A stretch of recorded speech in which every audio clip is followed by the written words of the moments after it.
Hello Sobat Bikin Ngiler, kali ini gue lagi ada di Jalan Astana Anyar. Nah, tepatnya di sini ada nasi goreng yang cukup terkenal di kota Bandung. Namanya nasi goreng AA Bistik. Wah, ini spesialnya apa nih? Spesialnya itu di sini tuh katanya sih nasi goreng di mix sama bistik ayam gitu guys. Oke guys, sebelumnya jangan lupa klik tombol subscribe-nya ya untuk mendapatkan info kuliner sangat up to date dari channel Evan Media. Yuk, langsung aja nih kita pesan kemasnya dan lihat proses masaknya seperti apa. Nah, ini dia nih guys, harganya guys, mulai dari 19.000 sampai 23.000. Selain nasi goreng, di sini juga menjual capcay, jamur, kuruyuk, kue tiaw, bihun, dan lain-lain. Tapi yang spesial di sini itu nasi bistik ayam guys, harganya 18.000 aja. Yuk, langsung kita pesen.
Bisa ya?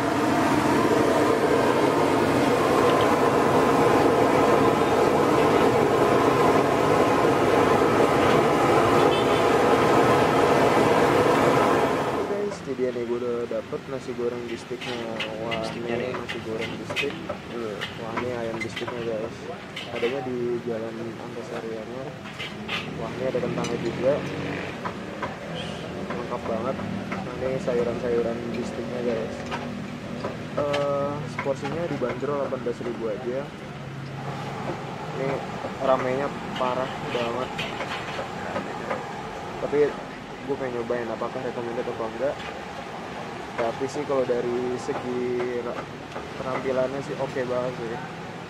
Oke, gitu aja. Tetap tonton terus channel Evan Media dan jangan lupa klik tombol subscribe-nya guys. Salam bikin ngiler.